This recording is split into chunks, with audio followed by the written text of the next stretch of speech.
ஒரு குழந்தைக்கு மாத்திரை தொண்டையில சிக்கிருச்சுனாவோ இல்ல சின்னதா ஒரு பால் தொண்டையில சிக்கிருச்சுனாவோ அதை சோக்கிங் அப்படின்னு சொல்லுவோம். அந்த டைம்ல நம்ம எல்லாரும் பண்ண வேண்டிய ஃபர்ஸ்ட் எய்ட் ப்ரொசீஜர் தான் ஹெம்லிக் மெனுவர். அது எப்படி இன்னைக்கு சொல்லி தர போறேன். பெரியவங்களுக்கா இருந்தாலும் சரி, இவ்வளவு தூரம் உயரமான பசங்க இருந்தாங்கன்னா அந்த பையனுக்கு பின்னாடி போய் நம்ம நின்றுட்டு அவங்களை இப்படி கட்டி பிடிச்சி இந்த பகுதியில வச்சு அப்படி ப்ரெஸ் பண்ணணும். ப்ரெஸ் பண்ணும்போது இன்வெர்ட்ஸ் அண்ட் அப்வர்ட்ஸ் ப்ரெஸ் பண்ணணும். ப்ரெஸ் பண்ணோம்னா தொண்டையில சோப்டா இருக்க மெட்டீரியல் அப்படியே வெளில வந்துடும். இப்போ 4 வயசுல ஒரு பையன் மாத்திரை தொண்டையில சிக்க இருந்தா இல்லையா, அவனுக்கு இந்த ப்ரொசீஜர் பண்ணியிருந்தா 100% காப்பாத்திருக்கலாம். அதே இப்போ ஒரு சின்ன குழந்தைக்கு சோக்கிங் ஆயிடுச்சு அப்படின்னா இந்த குழந்தைய இப்படி குப்புற படுக்க வச்சு 2 ஸ்கேப்புலாக்கு நடுவில் 5 டைம்ஸ் அடிக்கணும்.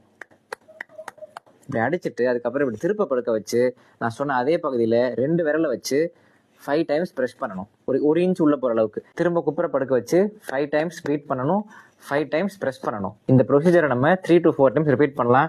3 to 4 டைம்ஸ் ரிப்பீட் பண்றதுக்குள்ள இந்த சோக்ட் மெட்டீரியல் கண்டிப்பா வெளில வந்துடும். இது வந்து மருத்துவ ரீதியா நிரூபிக்கப்பட்ட ப்ரொசீஜர். எங்களுடைய பாட புத்தகங்களையும் கொடுத்துருப்பாங்க.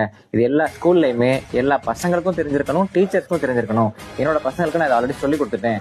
நீங்க ஸ்நாக்ஸ் சாப்பிடும்போதோ லஞ்ச் சாப்பிடும்போதோ கூட படிக்கிற பசங்க யாருக்காவது ஏதாவது தொண்டையில சிக்கிக்கிட்டு சோக்கிங் ஆனாங்க அப்படின்னா இம்மிடியட்டா போய் நீங்க உங்களுக்கு ஃபர்ஸ்ட் எய்ட் பண்ணி இந்த ஹெம்லிக் மெனுவர் பண்ணி அவங்களை காப்பாற்றணும்னு சொல்லியிருக்கேன். நீங்களும் இந்த ஹெம்லிக் மெனுவர் ப்ரொசீஜரை உங்க குழந்தைக்கு சொல்லிக் கொடுங்க. அவங்க இந்த ஹெம்லிக் மெனுவர் பண்ற மாதிரி வீடியோ எடுத்து போடுங்க.